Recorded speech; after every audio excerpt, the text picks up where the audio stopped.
U.S. strike in Baghdad kills Iranian-backed militia commander. Times of India. Washington. A U.S. retaliatory strike in Iraq on Wednesday killed a senior leader of a militia that U.S. officials blame for recent attacks on American personnel, the Pentagon said, following up on President Joe Biden's promise that the response to a slew of attacks by Shiite militias would continue. The Pentagon said, the man was a leader of Kataib Hezbollah, the militia that officials have said was responsible for the drone attack in Jordan last month that killed 3 American service members and injured more than 40 more. A U.S. official said the strike was a dynamic hit on the militia commander, whom U.S. intelligence officials had been tracking for some time. A second official said the United States reserved the right to strike other Shiite militia leaders and commanders. Videos from the scene showed the charred wreckage of a vehicle in a neighborhood of eastern Baghdad and a nearby fire. A senior Kataib Hezbollah official and Iran's Revolutionary Guard both said that 2 commanders had been killed in the strike. Witnesses said identification cards found nearby identified them as Arkan al-Alayawi and Abu Bakr al-Sadi. In response, crowds gathered at the U.S. Embassy in Baghdad, chanting, "America is the devil."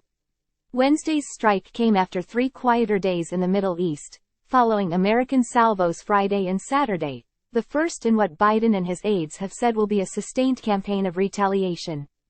On Monday, the Pentagon said American warplanes had destroyed or severely damaged most of the Iranian and militia targets they struck in Syria and Iraq on Friday.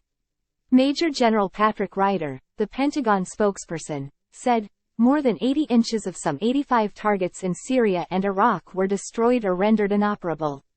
The targets, he said, included command hubs, intelligence centers, depots for rockets, missiles and attack drones, as well as logistics and ammunition bunkers. Kataib Hezbollah, based in Iraq, is considered a proxy of Iran.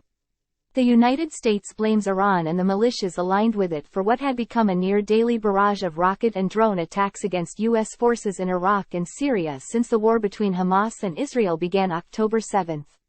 The Biden administration has sought to calibrate retaliatory airstrikes to ultimately deter such groups while avoiding a wider war. But when a drone attack hit a remote base in Jordan on January 28, killing 3 American service members, administration officials said a red line had been crossed, and Biden promised a sustained campaign of retaliation. The back-and-forth attacks in Syria, Iraq and Jordan, not to mention the tit-for-tat between the United States and its allies, and the Iran-backed Houthis in Yemen, have edged the region closer to a broader conflict, even as the administration insists it does not want war with Iran. Instead, U.S. officials say they are focused on whittling away the militia's formidable arsenals and deterring additional attacks against U.S. troops, as well as merchant ships in the Red Sea.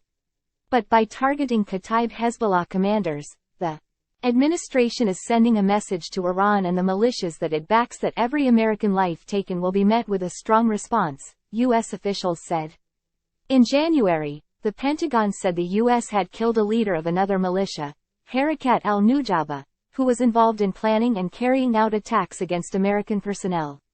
National security experts and officials say privately that to truly degrade the capability of the Iran-backed militias, the United States would have to carry out a years-long campaign similar to the 6-year effort to defeat the Islamic State group in Iraq and Syria. Even then, the officials say, the militias, with Iran's backing, could probably survive longer than the Islamic State group, which was pressured by the United States and Iran, and even Russia. The United States would also have to target many more senior leaders and commanders.